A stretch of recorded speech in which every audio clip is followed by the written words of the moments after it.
Franklin Delano Roosevelt talked about lying once. He accused his opponents of borrowing a tactic from the dictators in Europe. He described it as coming from Mein Kampf, and he mentioned that it was imitated by the Italians and by the Japanese Empire. The premise was simple. If you lie, the lie must be grand, it must be big. The bigger the lie, the more likely it is to be believed, so long as it's repeated over and over and over again.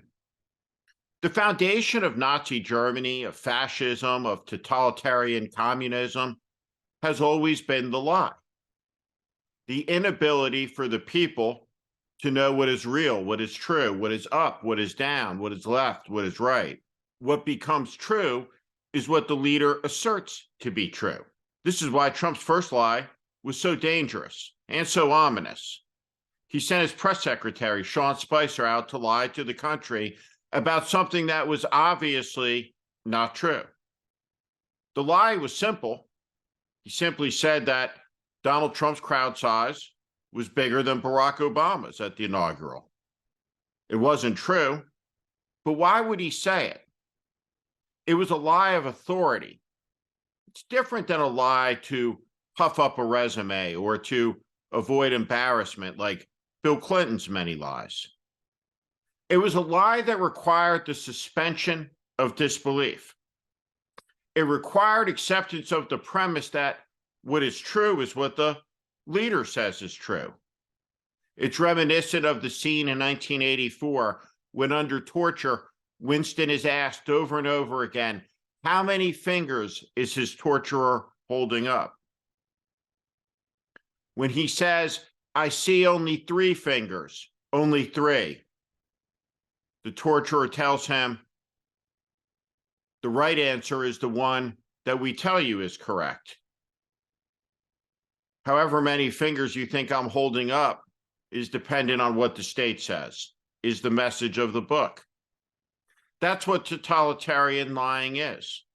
And there's no institution in America that has been more responsible for bludgeoning the truth to death in this country. The singularly most corrupt news organization in world history, bar none, is Rupert Murdoch's Fox News. He has profoundly damaged democracy with his weapons-grade lie machine in 3 English-speaking countries, Australia, the United Kingdom, and the United States. A former Australian Prime Minister, Malcolm Turnbull, has talked about this extensively. And now we see Roger Ailes' predecessor coming into the full light of her own infamy. Suzanne Scott was furious that fact checkers were calling out the lies and the nonsense. The latest trove of documents from the Dominion lawsuit show once again that everybody in Fox News knew that Donald Trump's claims were insane and full-on lies, but also that what was happening on the network was dangerous, obscene, and dangerous. One Fox executive said of Jeanine Pirro and her lies, this is exactly why this woman should never be on television. Well, there you go. She shouldn't be. In the end, this lawsuit between Dominion Voting Systems and Fox News is of profound importance, not to the litigants, but to the whole of society. There's a question at hand. Can Rupert Murdoch do anything he wishes? Can he say anything on his network and be protected by the First Amendment? Can he lie this country to the edge of an abyss of civil war?